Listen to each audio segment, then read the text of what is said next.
El cielo de la ciudad se teñía de gris mientras el viento de noviembre silbaba entre los rascacielos. En el penthouse del piso 36 de la Torre Eliseo, el silencio era absoluto. Solo se escuchaba la respiración agitada de la pequeña Olivia, una niña de 6 años, frágil, pálida, cuyo cuerpo luchaba día tras día contra una enfermedad degenerativa que pocos médicos lograban siquiera entender. Su padre, Leonardo del Valle, uno de los empresarios más influyentes del país, miraba por el ventanal mientras sostenía una copa de vino que no pensaba beber.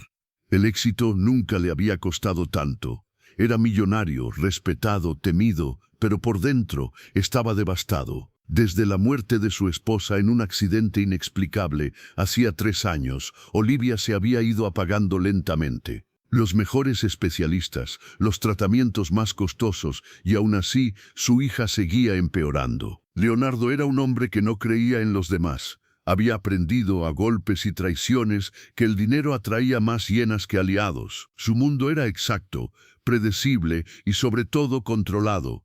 Por eso, cuando la última enfermera renunció sin previo aviso, se desató una tormenta. «No me importa de dónde venga», le dijo al director de Recursos Humanos. «Solo quiero que tenga compasión, que no trate a mi hija como una carga más en su agenda». Horas después, el destino puso en sus manos un nombre que cambiaría su vida para siempre. Valeria Andrade, 29 años, sin familia, sin estudios universitarios, apenas un curso técnico de auxiliar en salud. Su currículum era débil y su apariencia no impresionaba a nadie. Cabello recogido con descuido, ropa gastada, ojeras profundas y una humildad que muchos habrían confundido con servilismo. Había trabajado cuidando ancianos en barrios marginales y había dormido más noches en un sillón de hospital que en una cama propia. Pero en su entrevista, cuando mencionó que había perdido a su hermanito por falta de atención médica en una clínica estatal, algo en su mirada conmovió incluso a Leonardo. «¿Por qué quiere este trabajo?», preguntó él sin rodeos. «Porque sé lo que se siente ver morir a alguien que uno ama sin poder hacer nada», respondió Valeria conteniendo las lágrimas. «Y porque si puedo evitar que otra niña sufra lo mismo, lo haré, sin importar el sueldo». Leonardo no dijo nada. Solo la contrató. Los primeros días fueron tensos. Valeria caminaba con cuidado por la casa, como si cada paso pudiera ofender a alguien. Olivia, siempre distante, apenas murmuraba algunas palabras y lloraba por las noches sin motivo aparente. Pero había algo que nadie notó al principio. Valeria no hablaba con Olivia como paciente, sino como niña. Le contaba cuentos sin moralejas, le cantaba sin voz afinada, le preparaba galletas con formas torcidas pero hechas con amor. Poco a poco, sin que Leonardo lo supiera, su hija comenzó a sonreír. No con frecuencia, no con fuerza, pero sí con honestidad. Un martes por la tarde, Valeria encontró a Olivia temblando en la cama. No era fiebre, era miedo. «¿Qué pasa, mi amor?» «Soñé que papá me dejaba sola, como mamá». Valeria tragó saliva, se sentó a su lado y la abrazó. «Yo tampoco tengo mamá ni papá, pero aprendí algo muy importante. A veces las personas que más nos aman no saben demostrarlo, pero eso no significa que no estén luchando por nosotros». Olivia cerró los ojos, apoyada en su pecho. Fue la primera vez que durmió profundamente en meses. Leonardo llegaba cada noche tarde, evitaba estar en casa.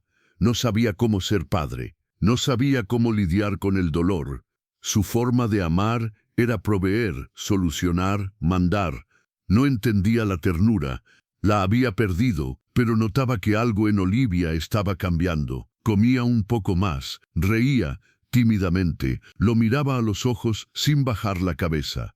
Una noche, cuando entró a su habitación para ver si dormía, la vio abrazada a Valeria, quien dormía en el borde de la cama, agotada.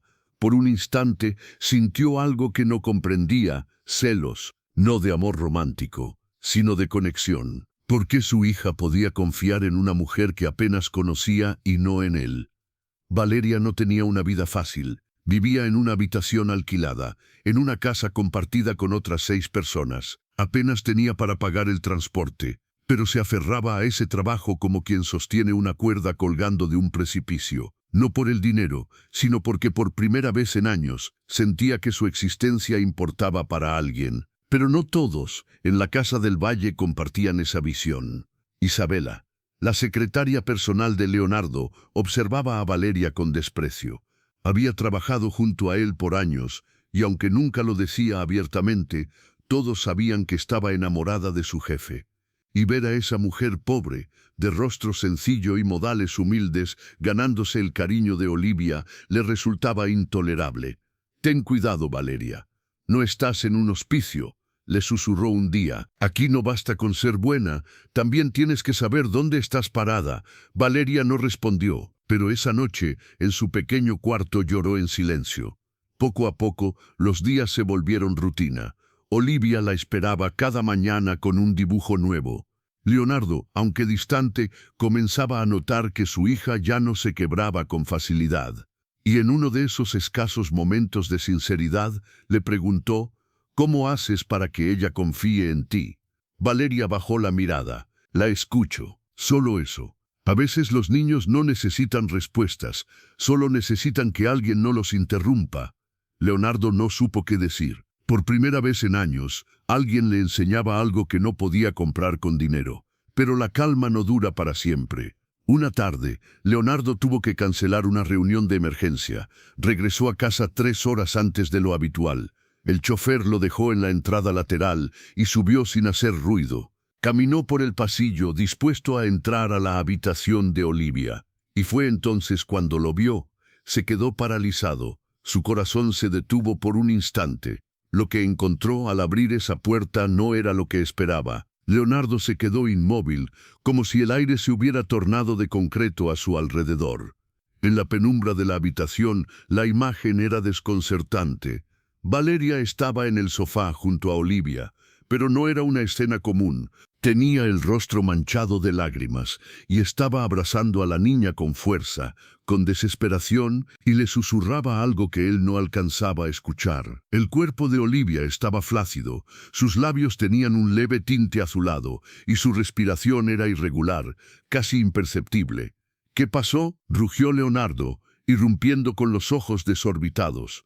Valeria se sobresaltó. Se limpió el rostro con la manga y respondió con voz temblorosa: «No sé qué ocurrió, todo estaba bien. Olivia me dijo que le dolía el pecho, la acosté, y de pronto empezó a temblar. Su corazón iba muy lento. Llamé a urgencias, pero no contestan». Leonardo arrojó su maletín al suelo y corrió hacia su hija. La tomó en brazos y la sintió tan frágil, tan ligera, que por un momento el recuerdo del ataúd blanco de su esposa cruzó como un relámpago su mente.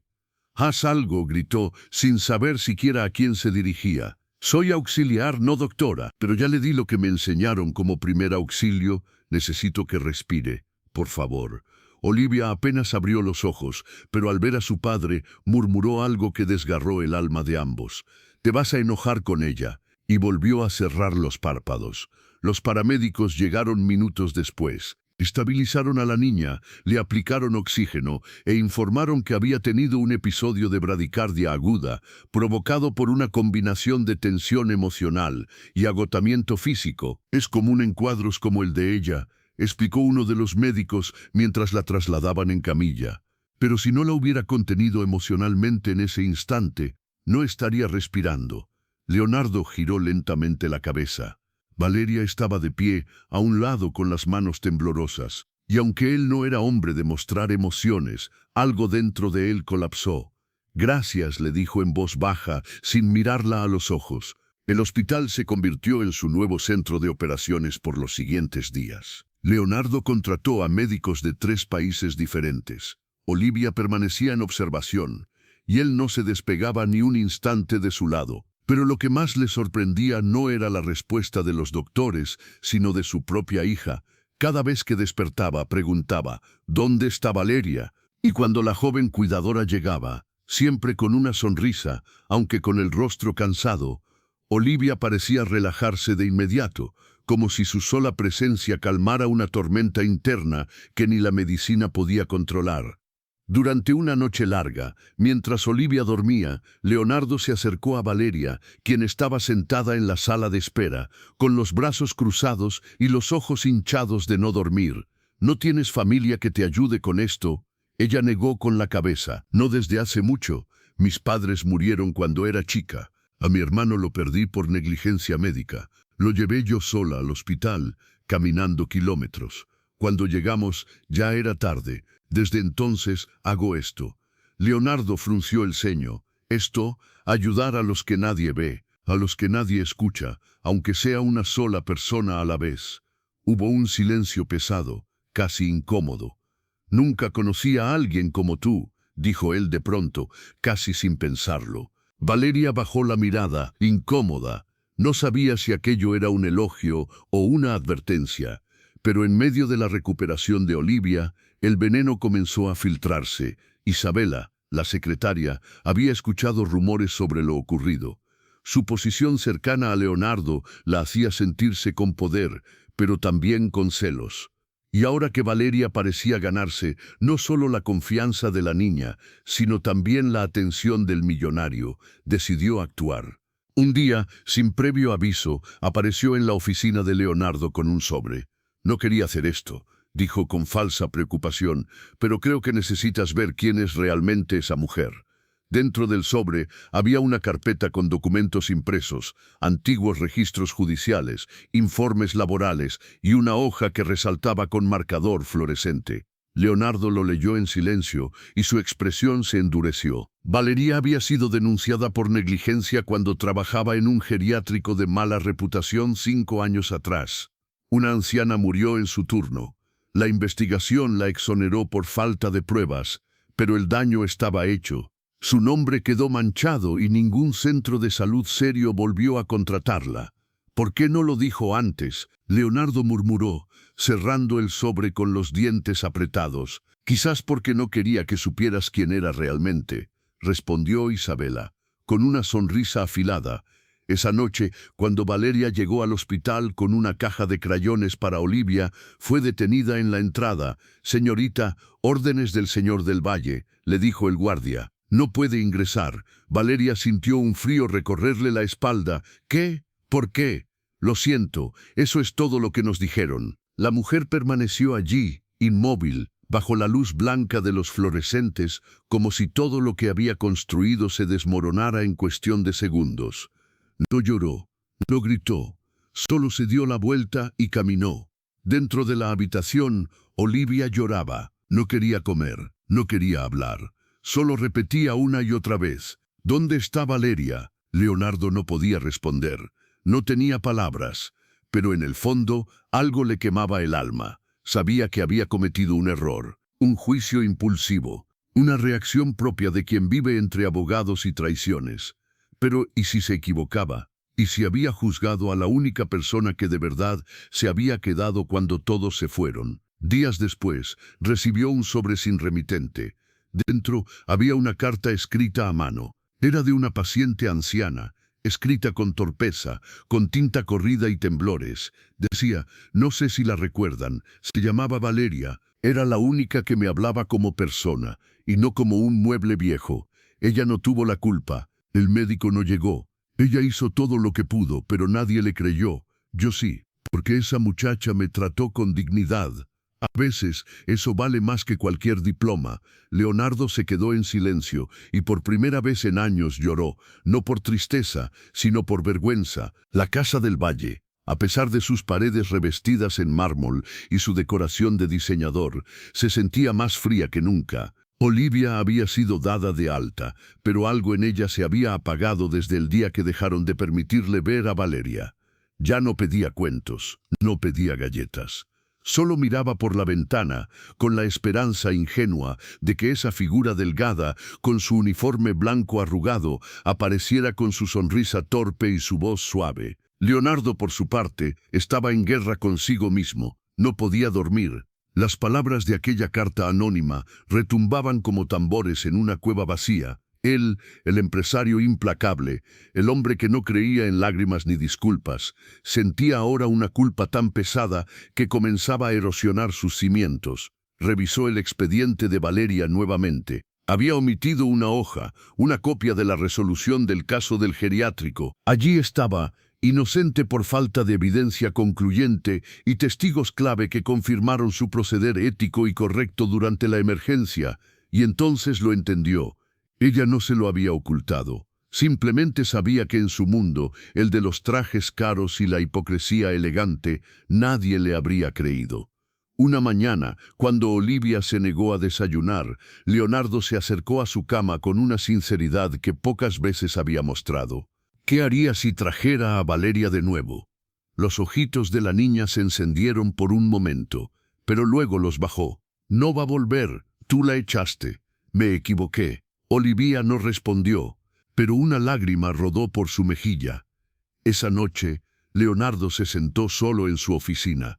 Apagó el celular, cerró la laptop, se sirvió un trago que no bebió y marcó un número que había guardado sin saber por qué.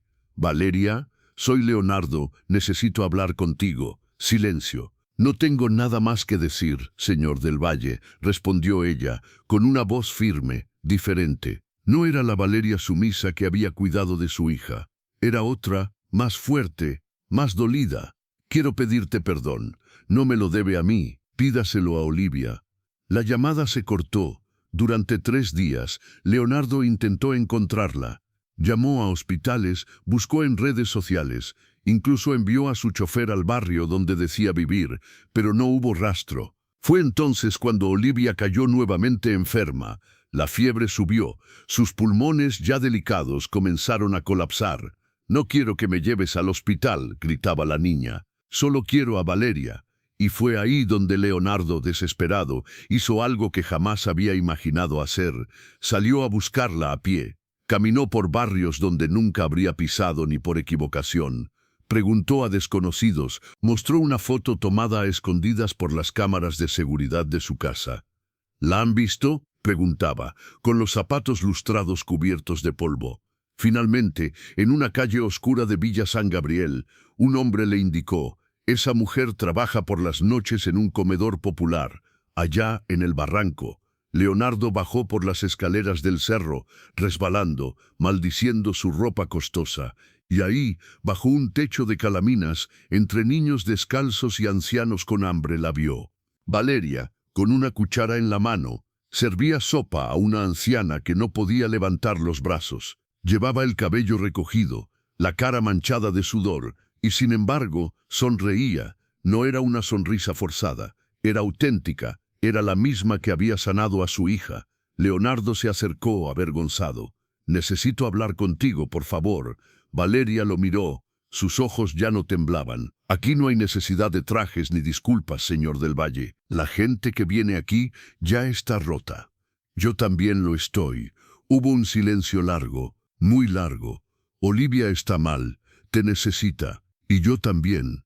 «¿Por qué?» «Porque tú fuiste la única que vio a mi hija como lo que es, no como una paciente, no como un número, como una niña, con miedo, con dolor, y yo no supe hacerlo».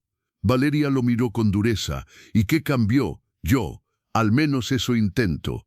Cuando regresaron a la casa, Olivia estaba dormida, pero inquieta. Se quejaba en sueños, transpiraba, murmuraba nombres confusos. Al escuchar la voz de Valeria, abrió los ojos con esfuerzo y extendió su manita. «¿Viniste?» «Claro que sí, mi amor. No iba a dejarte sola», susurró ella, tomándola de la mano. Leonardo los observó en silencio. En ese momento, algo dentro de él se quebró, no de tristeza, sino de humildad. Los días siguientes fueron distintos. Valeria ya no era una simple cuidadora. Se había ganado su lugar no por compasión, sino por mérito. Y aunque aún se sentía fuera de lugar en ese mundo de mármol y puertas automáticas, Olivia la hacía sentir en casa. Pero el conflicto no había terminado. Isabela, furiosa al ver a Valeria de nuevo, fue directo al despacho de Leonardo. «¿Qué estás haciendo? ¿De verdad vas a dejar que una mujer sin formación y con antecedentes cuide de tu hija?» Leonardo se levantó. La miró con la frialdad que usaba con sus rivales de negocios y le dijo: «Sí, porque mientras tú me cuidabas los horarios, ella me cuidó el corazón de mi hija. Estás despedida, Isabela». Desde ese día, muchas cosas cambiaron. Leonardo comenzó a trabajar desde casa. Empezó a cocinar con Olivia, a leerle libros, a equivocarse al intentar hacer trenzas y a reírse de sí mismo. Y cada noche, antes de dormir, Olivia no pedía un cuento, pedía que Valeria la arrope, como antes. Pero mientras la paz regresaba poco a poco a sus vidas, Valeria guardaba un secreto en silencio, un pasado que aún no había contado, una parte de su historia que había enterrado para no romperse del todo. Y ese pasado estaba a punto de volver. ¿Qué oculta Valeria detrás de su silencio constante? ¿Será capaz Leonardo de aceptar que incluso quienes salvan también necesitan ser salvados? Valeria había vuelto al hogar del valle, pero su mirada ya no era la misma. No era la muchacha sumisa que caminaba por la mansión con miedo de estorbar. Ahora, caminaba con una serenidad extraña, como si algo en ella estuviera preparándose para una despedida silenciosa. Aunque sonreía para Olivia, aunque agradecía a Leonardo, algo la mantenía distante, algo que nadie entendía, y ese algo estaba por estallar. Una tarde, mientras Olivia dormía profundamente después de una nueva sesión médica, Leonardo decidió invitar a Valeria a sentarse en el jardín. Era la primera vez que no hablaban como empleador y empleada, sino como dos personas que habían atravesado una guerra emocional juntos. «¿Por qué nunca me contaste lo del geriátrico?», preguntó él. Sin rodeos, Valeria tardó en responder. «Porque aprendí que cuando uno viene de abajo, todo lo que diga será usado en su contra. Si contaba eso desde el principio, me ibas a juzgar, como lo hizo medio mundo. Y si te hubiera creído, no soy de apostar. Aprendí a sobrevivir, no a confiar». Leonardo la observó. Por primera vez, veía su rostro sin los filtros de la culpa o el agradecimiento. Veía una mujer que había sido herida profundamente y que había aprendido a vivir con la cicatriz. «Yo también he perdido cosas», dijo él, casi en un susurro. «Personas que amé, parte de mí.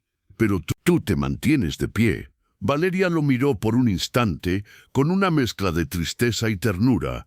«No me mantengo de pie, Leonardo. Aprendí a vivir en el suelo».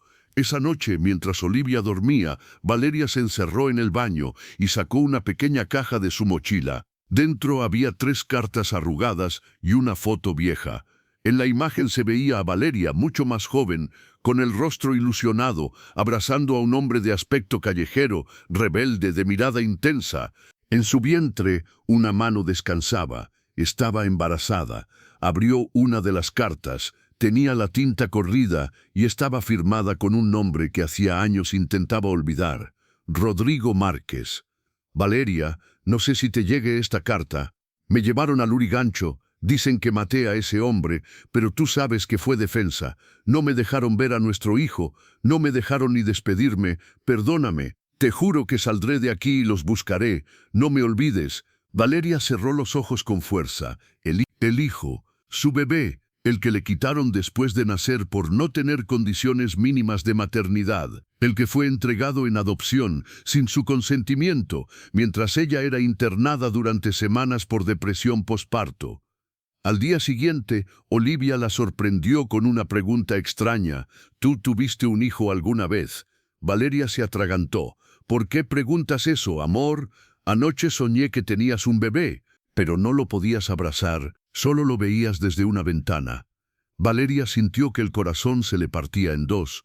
«Fue solo un sueño», susurró, acariciándole el cabello.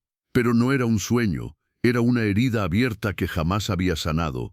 Esa misma tarde, Leonardo la encontró en el patio trasero, sentada sola, con la foto en la mano. Se acercó en silencio. «¿Quién es?», preguntó, al ver la imagen. Valeria respiró profundo, ya no quería callar más. «Rodrigo, el padre de mi hijo. Lo encarcelaron por un crimen que no cometió. Yo estaba embarazada. Tenía 18 años. Me lo quitaron apenas nació». «¿Lo volviste a ver?». «Nunca. Me escondí. Me escapé de todo. De él, del sistema, de mí misma. Trabajé en lo que pude. Perdí trabajos, dormí en la calle, mendigué, hasta que encontré algo que me devolvió un poco de sentido: cuidar a otros». Leonardo se quedó en silencio. Jamás había imaginado ese pasado detrás de esa mujer que todos llamaban la niñera. «¿Alguna vez lo buscaste?». Al niño. Valeria tragó saliva. Fui a todos los registros. Me cerraron puertas. Me trataron como basura. Me dijeron que ya era tarde, que había sido dado en adopción y que yo no tenía ningún derecho. Pero cada noche, cada maldita noche, me pregunto si está bien, si es feliz, si tiene miedo, si algún día me va a odiar por no haberlo salvado. Leonardo apretó los puños. Yo puedo ayudarte. Tengo contactos, abogados. Podemos mover cielo y tierra si hace falta. Pero Valeria negó con la cabeza. No quiero arruinarle la vida si ya tiene otra familia. Solo quería que alguien supiera quién soy de verdad. Y tú, ya lo sabes, los días pasaron. Olivia mejoraba, reía más. Valeria había vuelto a ser su ancla. Pero un día, mientras Leonardo revisaba unos correos, encontró un nombre que le heló la sangre: Rodrigo Márquez. Había sido liberado hacía 3 meses por falta de pruebas. Estaba en libertad y buscaba a alguien. La carta decía: busco a Valeria Andrade. Me dijeron que trabaja en la zona alta, en casas. Si alguien la conoce, díganle que su hijo está vivo y que la necesita. Leonardo no supo qué hacer. Debía contarle, y si era una trampa, y si Rodrigo era un peligro. Pero al mismo tiempo, ¿quién era él para negarle la posibilidad de recuperar a su hijo? Esa noche, mientras Valeria arropaba a Olivia, Leonardo la esperó en la sala. Tenía la carta en la mano. Cuando la vio entrar, no dijo nada, solo se la entregó. Valeria la abrió, la leyó en silencio, y entonces se derrumbó. Se dejó caer de rodillas, gritó, lloró, apretó la carta contra su pecho, con una fuerza que parecía querer desgarrarla. Olivia bajó las escaleras corriendo y la abrazó. Leonardo se arrodilló junto a ella, sin saber qué decir. Solo la sostuvo. Por primera vez, Valeria ya no era la cuidadora, era la que necesitaba ser cuidada. El reloj marcaba las 11 de la noche. En la casa de los Cárdenas, el silencio era denso, casi doloroso, el aire cargado, como si algo estuviera a punto de romperse. Martina caminaba de puntillas por el pasillo, con el corazón latiéndole en la garganta. Ya había dejado a Camila dormida después de haberla arropado con una historia inventada sobre un jardín secreto y una niña valiente que podía hablar con las estrellas. Pero esa noche, Martina no podía dormir. Tenía la sensación de que algo estaba mal, como si alguien hubiera estado observándola. Desde que Ignacio la había encontrado acurrucando a su hija, su actitud había cambiado. Ya no era frío, era algo peor, ausente, callado, meditativo, como si ocultara algo. Esa noche, la pobre mujer tomó valor y bajó silenciosamente las escaleras para buscar un poco de agua. Pero al pasar junto a la oficina de Ignacio, escuchó voces. La puerta estaba entreabierta. Al principio dudó, pero una frase detuvo su paso en seco. No me importa cuánto cueste, quiero que la saques de mi casa. Hoy mismo, si es posible. Martina sintió cómo se le helaba el alma. Se pegó a la pared, con la espalda sudada y los labios temblorosos. No quiero que Camila se encariñe más con ella. Esta mujer se está metiendo donde no le corresponde. No la traje para eso. Solo era una niñera, no su segunda madre. Era Ignacio. Su voz no era la del hombre sensible que ella había empezado a ver entre las grietas de su arrogancia. Era la voz de un hombre atrapado por el miedo, por el juicio social, por el peso de un apellido. ¿Y qué vas a decirle a tu hija?, preguntó una voz masculina, grave, que Martina no reconoció. Esa mujer prácticamente salvó su vida emocional. Le diré que tuvo que irse, que la vida es así, que uno no siempre se queda con quien quiere, sino con quien debe. Martina no pudo más. Subió las escaleras como un espectro. Cerró la puerta del cuarto donde dormía y se dejó caer en la alfombra. No lloró, no gritó, pero en su pecho algo se rompió en silencio. Una dignidad antigua, una herida vieja. El eco de su pasado, regresando para recordarle que los pobres, para muchos, eran desechables. No me quieren por quien soy, me quieren por lo útil que puedo ser, susurró con voz temblorosa. Esa noche empacó sus pocas cosas. Tomó con cuidado sus zapatos, su abrigo raído y dobló con cariño el pijama de Camila que había lavado a mano días antes. Se lo dejaría en la cama. Como despedida, Pero cuando intentó cerrar su maleta, una vocecita interrumpió su soledad. ¿Te vas? Camila estaba parada en la puerta. Tenía el osito en los brazos y los ojos llenos de sueño y confusión. Martina se quedó paralizada. «Es solo por un tiempo, mi amor», mintió, con una sonrisa rota. «¿Hice algo malo?» «No, mi niña, tú eres lo mejor que me pasó en años». La abrazó con toda el alma. Pero la niña no la soltaba, como si presentara que ese abrazo era el último. «No quiero otra niñera, Martina. Quiero que tú me cuides. Como mi mamá». Esas palabras fueron un puñal. Una herida imposible de ignorar. Martina apretó los dientes, intentando no quebrarse, pero no sabían que Ignacio escuchaba todo. Había subido por las escaleras indeciso y se encontró con la escena, su hija suplicando por una mujer pobre que no era de su clase, y esa mujer, sin nada en los bolsillos, abrazando a su hija con más amor del que él había sentido jamás por nadie en su vida. En ese instante, Ignacio no supo qué hacer. Romper con el mundo que conocía o con el mundo que había empezado a construir con esa mujer que ya no era solo la cuidadora. Al día siguiente, Martina no estaba. Ignacio buscó por toda la casa. Incluso fue a su habitación, vacía, pero en el comedor encontró una carta, escrita a mano, con letra temblorosa. Decía: «Gracias por dejarme conocer a Camila.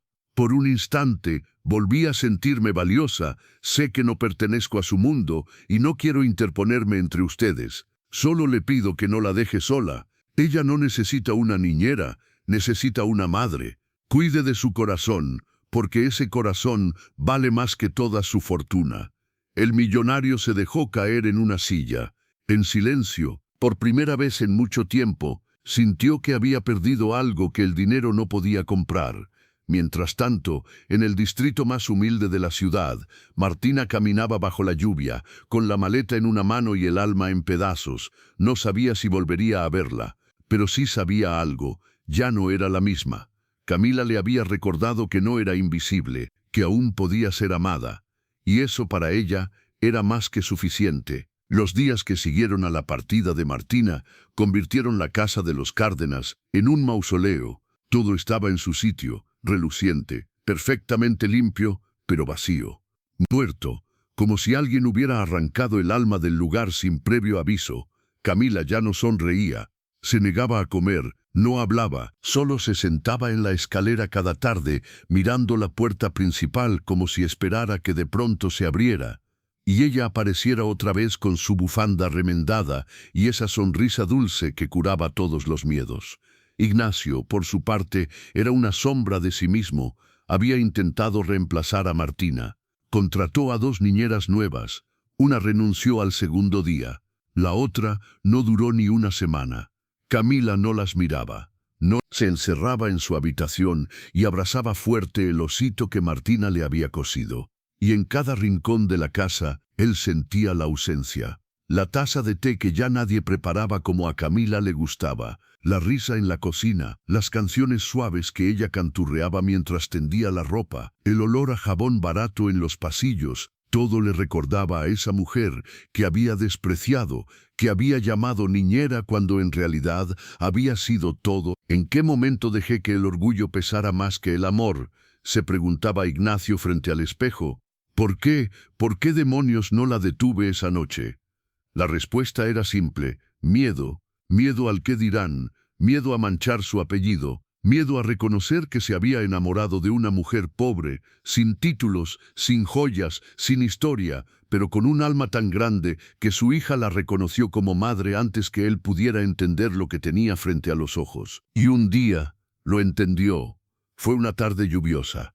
Semanas después, Camila había enfermado, fiebre alta, delirios. Los médicos llegaban y se iban, sin poder controlarla. La niña gritaba entre sueños: «Martina, no te vayas, por favor, no me dejes sola». Ignacio no pudo más. Se encerró en su despacho, tomó las llaves del auto y salió bajo la tormenta, sin importar que lo esperaran reuniones, firmas, compromisos. Esa noche, un millonario se convirtió en mendigo, porque fue casa por casa, barrio por barrio, buscando a la mujer que había dejado ir, preguntando con una foto en la mano: ¿ha visto a esta mujer? ¿Sabe dónde vive? Los niños de la calle lo miraban con asombro. Los ancianos le cerraban la puerta, Los vecinos se burlaban al verlo empapado, desesperado, suplicando ayuda, como un hombre que por fin entendía que el dinero no podía comprar perdón. Hasta que, en una esquina polvorienta de un barrio olvidado, una anciana lo reconoció. La niñera vive allá, en la última casa, la que tiene la ventana rota. Pero le advierto, no está bien. Desde que se fue, no ha vuelto a sonreír. Ignacio corrió como un loco. Tocó la puerta. Nada. Tocó más fuerte. Y entonces la vio. Martina abrió lentamente, con la mirada apagada, el rostro cansado y una tristeza tan profunda que le dolió más que cualquier rechazo. «¿Qué haces aquí?» «Necesito hablar contigo», dijo Ignacio jadeando. «Es sobre Camila». El rostro de Martina se tensó. «¿Le pasó algo? Está enferma. No quiere comer, no quiere vivir, solo te llama a ti». Martina se llevó una mano al pecho, como si la respiración se le hubiera cortado. Yo no puedo volver. Tú fuiste claro, no querías que me encariñara, que me acercara. Dijiste que era solo una niñera». Ignacio tragó saliva, se arrodilló frente a ella, en la tierra, bajo la lluvia, como si ya no le quedara nada más que ofrecer. «Me equivoqué, fui un cobarde. Me importó más mi apellido que la felicidad de mi hija y la mía. Pero ahora entiendo. Tú no eres solo una cuidadora. Eres la única persona que ha amado a Camila como nadie, la única que la entiende». «Y yo también», se detuvo. No podía continuar. Las palabras se le ahogaban en la garganta. Martina bajó la mirada. Lágrimas silenciosas resbalaban por su rostro. «No sé si pueda perdonarte», dijo ella con voz quebrada. «Pero no por mí, sino por lo que le hiciste a tu hija. Ella no merecía otro abandono». Ignacio asintió, humillado, devastado. «No te pido que me perdones, solo que vuelvas por ella». Horas después, Camila abrió los ojos. Su respiración era débil, pero entonces la vio, aquella figura familiar, ese rostro que tanto había soñado. «Martina, aquí estoy, mi amor», susurró ella, sentándose junto a la cama y tomando su manita entre las suyas.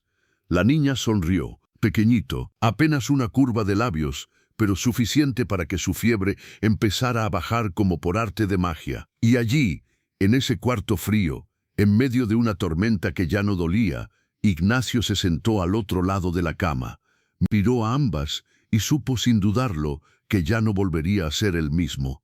Meses después, la historia había cambiado por completo. Martina ya no era la niñera, era parte de la familia, y no por lástima, sino por amor. Camila la llamaba mamá con naturalidad, como si así hubiera sido desde el principio, y entre Ignacio y ella se había construido algo lento, tierno, sin presiones. Un amor real, nacido del dolor, de la humillación, del sacrificio, pero también de la verdad. Un día, en una cena sencilla pero llena de sonrisas, Ignacio se puso de pie. «Tengo algo que decirles», dijo, mirando a Martina. «Durante años creí que el dinero podía resolverlo todo, que lo importante era mantener las apariencias. Pero esta mujer me enseñó lo contrario. Me enseñó que lo que de verdad importa no se compra, se gana. Con entrega, con coraje, con amor». Se arrodilló, sacó una pequeña cajita y la abrió. No tenía diamantes, solo un anillo sencillo, con el nombre de Camila grabado en el interior. «Martina, te quedarías con nosotras para siempre». Martina tembló, miró a Camila. La niña asintió con ojos llenos de esperanza, y entre lágrimas sonrió. «Sí». En esta historia, la verdadera riqueza no fue el dinero, sino la compasión. Lara fue humillada, subestimada y utilizada, pero nunca dejó de actuar con amor. Alexandre fue poderoso, arrogante y ciego, pero tuvo el coraje de transformarse cuando ya no tenía excusas. Porque hay personas que entran en nuestras vidas, no para quedarse, sino para mostrarnos quiénes somos en realidad. ¿Y tú? ¿A quién estás ignorando hoy? Que quizá es tu mayor bendición disfrazada. Si esta historia te tocó el corazón, no olvides dejar tu like para apoyar este contenido. Comenta qué parte te impactó más o qué hubieras hecho tú en el lugar de Alexander o Lara. Y no olvides suscribirte para más historias emocionantes que te remuevan el alma y te hagan reflexionar. Nos vemos en el próximo video y recuerda, A veces, los ángeles llegan vestidos de humildad,